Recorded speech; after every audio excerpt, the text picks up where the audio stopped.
प्यारे बच्चों नमस्कारम। क्लास 8 एकादशः पाठ संस्कृत का आज हम पढ़ेंगे अर्थात पाठ 11।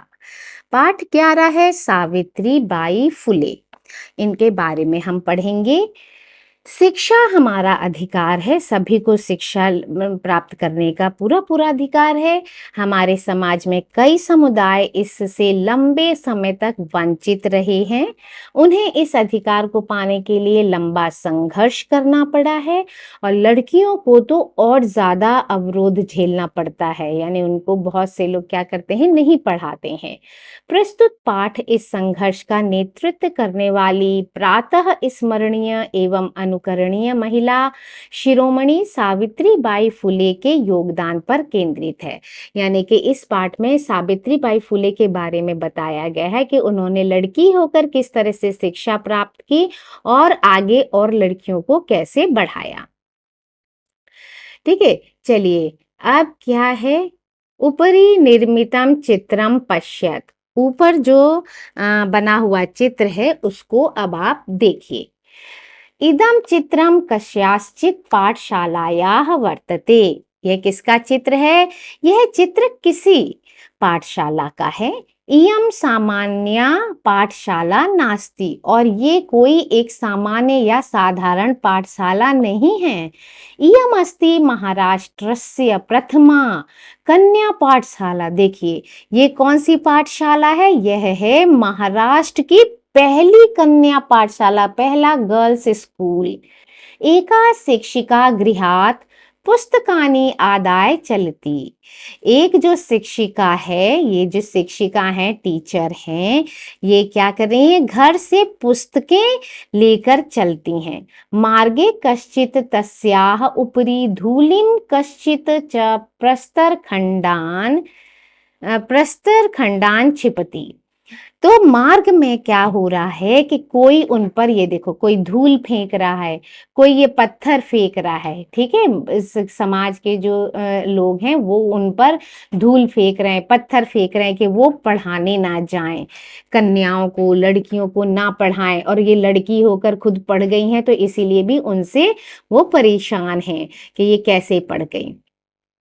ठीक है, परमम सा स्वदृढ़ निश्चयात न विचलती। लेकिन उनका जो ये दृढ़ निश्चय था कि मैं पढ़ाऊंगी, ये उनको, इसकी वजह से वो बिल्कुल भी विचलित नहीं हुई, क्योंकि उनमें दृढ़ संकल्प था। स्वविद्यालये कन्याभिः सविनोदम आलपन्ती सा अध्यापने संलग्ना भवति। ठीक है, अपने विद्यालय में, उनका अपना विद्यालय था, स्वविद्यालय, अपने विद्यालय में बालिकाओं से सविनोदम यानी कि हंसी मजाक से बातें करती हुई क्या करती हैं वह उन्हें पढ़ाने में लगी रहती हैं। तब भी इतना विरोध होने के बाद भी वो हंसी मजाक करते हुए, कोई टेंशन नहीं लेती, हंसी मजाक करते हुए वो उन्हें पढ़ाने में लगी रहती हैं। तस्या स्वकीयम अध्ययनमपि सहैव प्रचलति। ठीक है, तो उनका क्या है, उसका अपना अध्ययन भी साथ में चलता है, मतलब वो पढ़ भी रही हैं और पढ़ा भी रही हैं। केयम महिला, कौन है यह महिला? अपि यूय मीमाम महिलाम जानीत। क्या आप इन महिला को, क्या आप सब इस महिला को जानते हो? इयमेव महाराष्ट्रस्य प्रथम महिला शिक्षिका। देखो ये कौन थी? प्रथम महिला शिक्षिका सावित्री बाई फुले नामधेया। ये कौन है? ये है महाराष्ट्र की पहली महिला शिक्षा सावित्री बाई फुले। इनका नाम क्या था? सावित्री बाई फुले। ठीक है, पहली महिला शिक्षा है, ध्यान रखिएगा, जीके वगैरह के क्वेश्चन में इस तरह की चीजें आ जाती हैं। जनवरी मासस्य तृतीय दिवसे, जनवरी माह के तीसरे दिन, तीसरा दिन यानी 3 डेट, 3 जनवरी और 1831 यानी 1831 तमे ख्रीस्ताब्दे महाराष्ट्रस्य नायगांव नाम्नि स्थाने सावित्री अजायत।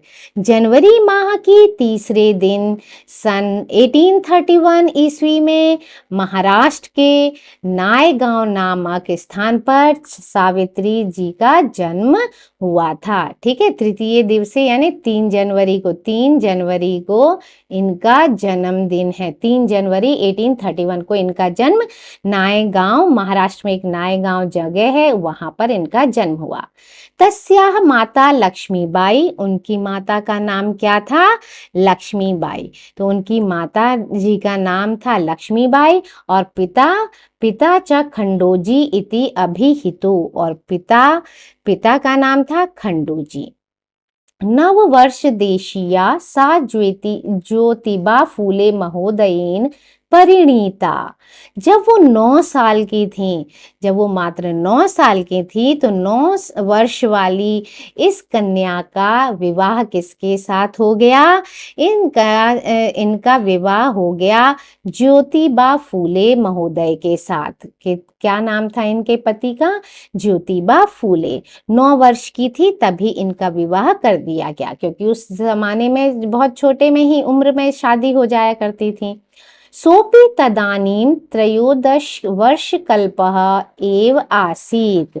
ठीक है, और जो वो ज्योतिबा फूले थे महोदय, वो भी कितने वर्ष के थे? वो भी 13 वर्ष के थे मात्र। ठीक है, तो वे भी तब 13 वर्ष के ही थे। यतो हि सः स्त्री शिक्षायाः प्रबलः समर्थकः आसीत्, अतः सावित्र्याः मनसि स्थिता अध्ययनाभिलाषा उत्साहं प्राप्तवती। अब क्या हुआ? वो भी 13 साल के थे और ये 9 साल की थी, लेकिन जो ज्योतिबा फूले थे उनके मन में क्या था? क्योंकि वह क्या थे? स्त्री शिक्षा के प्रबल समर्थक थे। ज्योतिबा फूले जो थे स्त्री शिक्षा के समर्थक थे, प्रबल समर्थक थे। इसलिए क्या हुआ? उन्होंने जब देखा कि जो सावित्री हैं, मतलब सावित्रीबाई फूले हैं, उनके मन में भी अध्ययन करने की बहुत ज्यादा अभिलाषा है, उत्साह है, तो उस उत्साह को उत्साह है उनको, अभिलाषा है कि उनके मन में ये अध्ययन की अभिलाषा, उत्साह को पा गई, मतलब इतना ज्यादा है, तो उनको इतना उत्साह हो गया कि चलो ये तो स्त्री शिक्षा के समर्थक हैं, तो मेरी शिक्षा क्या हो जाएगी, मुझे भी शिक्षा प्राप्त करने का मौका मिल जाएगा। इतः परम सा साग्रहम आंग्ल भाषायाः अपि अध्ययनम कृतवती। इससे पहले उसने आग्रह पूर्वक आंग्ल भाषा का अध्ययन भी किया। ठीक है, आंग्ल भाषा मीन्स अंग्रेजी भाषा। ठीक है, अंग्रेजी भाषा का भी उन्होंने अध्ययन किया। 1848 तमे ख्रीस्ताब्दे पुणे नगरे सावित्री ज्योतिबा महोदयेन सह कन्यानां कृते प्रदेशस्य प्रथमं विद्यालयम् आरभत। 1848 ईस्वी में पुणे नगर में सावित्री ने ज्योतिबा महोदय के साथ मिलकर कन्याओं के लिए प्रदेश का सबसे पहला प्रथम विद्यालय खोला। कहाँ पर? पुणे नगर में। ठीक है, तदानीम सा केवलम सप्तदश वर्षीया आसीत। तब वो कितने वर्ष की थे? तब वो केवल 17 वर्ष की थी।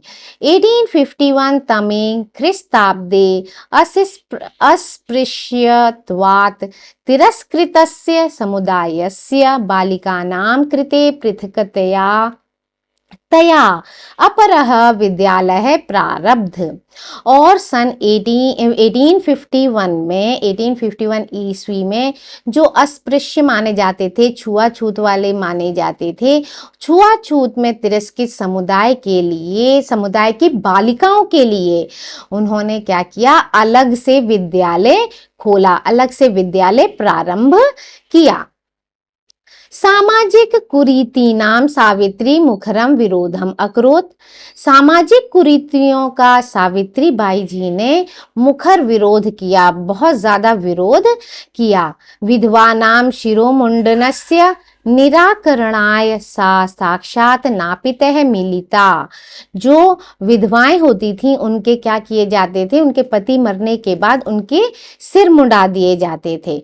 तो विधवाओं के सिर मुड़ाने का निराकरण करने के लिए वह साक्षात नाइयों से मिली। ठीक है, उन्होंने नाइयों से बात की कि भाई देखो, जो करवाने आते हैं आप भी विरोध करो इस चीज का। फलतः केचन नापिता, नापिता मीन्स नाई है ना, नापित है, नापिता की मीन्स नाई, अस्याम रूढ़ो सहभागिताम अत्यजन। उसमें से इसका क्या परिणाम हुआ कि कुछ नाई, मतलब देखो सभी तो नहीं सुधरते ना भाई, सबको डर लगता है, कुछ हिम्मत वाले होते हैं तो वो साथ दे देते हैं और उन्हीं से इंसान सब लोग आगे बढ़ जाते हैं और हमारे समाज में सुधार होता है। तो इसका परिणाम यह हुआ कि कुछ नाइयों ने इस रूढ़िवादिता का इसका साथ छोड़ दिया। एकदा सावित्र्या मार्गे दृष्टम यत कूपम नेकशा क्षीण वस्त्रा वृताः तथा कथिताः निम्न जातीयाः काश्चित नार्यः जलम पातुम याचन्ते स्म। एक बार क्या हुआ, सावित्री जी जब मार्ग में जा रही थी तो मार्ग में देखा कि कुएं के पास फटे पुराने कपड़े में लिपटी हुई एक तथाकथित मीन्स वो एक निम्न जाति की महिला जो है, कुछ नारियां जो हैं जल पीने के लिए मांग रही हैं कि हमें पानी दे दो, हम प्यासे हैं, पानी चाहिए हमें। तो उच्च वर्गीयाः उपहासम कुर्वन्त्यः कुपात जलोद धरणम अवारयन। तो उच्च वर्ग की जाति वाले जो लोग थे, उच्च वर्ग वालों के जो लोग थे, उन्होंने उनका क्या किया, उपहास किया, हंसी उड़ाई और उपहास करते हुए कुएं से जल निकालने के लिए उन्हें रोक दिया। बोले कि नहीं, ये उच्च जाति वालों का है, यहाँ से तुम पानी नहीं निकाल सकती। सावित्री एतत् अपमानम सोढ़ुम नाशक्तोन। जो सावित्री थी उन्हें ये अपमान नहीं सह सकी, उन्हें ये बहुत बुरा लगा कि बताओ कोई प्यासा है और तुम उसे पानी नहीं दे रहे हो। सा ताः स्त्रियः निज क्षेत्रम नीतवती। फिर वो उन्होंने क्या किया, वो उन स्त्रियों को लेकर कहाँ पहुंच गई, अपने घर चली गई, है ना। तत्र तड़ागम दर्शित्वा अकथयत च यत यथेष्टम जलम नयत। और उनके घर मतलब और वहां तालाब दिखाकर अपने घर ले आई और घर पे तालाब दिखाकर कहा कि जितना चाहे उतना पानी तुम ले सकती हो, क्योंकि पहले घर घर में कुएं, तालाब, बावड़ी टाइप की खोद ली जाती थी, है ना। तो उन्होंने कहा कि यहां से हम लेते हैं, यहां से तुम भी पानी ले सकती हो। सार्वजनिकोयम तड़ागः, यह तालाब कैसा है, सार्वजनिक है, सभी के लिए है। अस्मात् जल ग्रहणे नास्ति जाति बंधनम, और इससे जल लेने में जाति का कोई बंधन नहीं है, तुम किसी भी जाति के हो, सब यहाँ से पानी ले सकते हैं क्योंकि ये सार्वजनिक है, सभी के लिए है। तया मनुष्याणां समानतायाः स्वतंत्रतायाश्च पक्षः सर्वदा सर्वथा समर्थितः। ठीक है, उन्होंने मनुष्यों की समानता व स्वतंत्रता के पक्ष में पूरी तरह से और हमेशा क्या किया, समर्थन किया है, हमेशा उनका साथ दिया है कि गलत चीज का उन्होंने कभी साथ नहीं दिया। ठीक है, महिला सेवा मंडल शिशु हत्या प्रतिबंध बंधक गृहम इदा इत्यादीनां संस्थानां स्थापनायां फूले दंपत्योः अवदानम महत्वपूर्णम। महिला सेवा मंडल, शिशु हत्या प्रतिबंधक गृह, इन संस्थाओं की स्थापना में फूले दंपत्ति का बहुत बड़ा योगदान है और महत्वपूर्ण योगदान है। सत्यशोधक मंडलस्य गतिविधिषु अपि सावित्री अतीव सक्रिय आसीत्। सत्यशोधक मंडल की गतिविधियों पर भी सावित्री जी बहुत अधिक सक्रिय थीं। अस्य मंडलस्य उद्देश्यम् आसीत् उत्पीड़ितानां समुदायानां स्वाधिकारान् प्रति जागरणम् इति। इस मंडल का क्या उद्देश्य था? इस मंडल का उद्देश्य था कि जो सताए हुए समुदाय हैं उनको अपने अधिकारों के लिए जागृत करना। सावित्री अनेकाः संस्थाः प्रशासन कौशलेन सच्चालितवती। सावित्री जी ने अपने कौशल से, ठीक है, अपने प्रशासन कौशल से अनेक संस्थाओं का संचालन किया था। दुर्भिक्ष काले प्लेग काले च सा पीड़ित जनानाम अश्रांतम अविरतम च सेवाम अकरोत। जब दुर्भिक्ष काल आया यानी अकाल और प्लेग के समय उन्होंने पीड़ित लोगों की बहुत मदद की, बिना थके अविरत, मतलब अश्रांतम अविरत, बिना थके बिना आराम किए उन्होंने सबकी सेवा की। सहायता सामग्री व्यवस्थाएं सर्वथा प्रयासम अकरोत। सहायता सामग्री की व्यवस्था के लिए उन्होंने भरसक प्रयास किया। महारोग प्रसार काले सेवारता सा स्वयं असाध्य रोगेण ग्रस्ता 1897 तमे ख्रिस्ताब्दे दिवंगता। और महामारी फैलने के समय सेवा में लगी हुई वह स्वयं क्या हो गई? इस असाध्य रोग की पकड़ में आ गई, ग्रस्त होकर 1897 में ईस्वी में उनका स्वर्गवास हो गया। साहित्य रचनाया अपि सावित्री महीयते। साहित्य रचना में भी सावित्री जी बहुत आगे हैं। तस्या काव्य संकलन द्वयम वर्तते काव्यफूले सुबोध रत्नाकर चेती। उनके दो काव्य संकलन हैं, एक है काव्यफूले और दूसरा है सुबोध रत्नाकर। भारत देशे महिलोत्थानस्य गहनाव बोधाय सावित्री महोदयायाः जीवनचरितम् अवश्यम अध्येतव्यम्। भारत देश में महिलाओं के उत्थान की गहन जानकारी के लिए सावित्री महोदया के जीवन चरित्र का अध्ययन करना आवश्यक है, बहुत ही आवश्यक है। ठीक है, इस तरह से देखा हमने सावित्री बाई जी के बारे में पढ़ा। अब देखते हैं शब्दार्थ।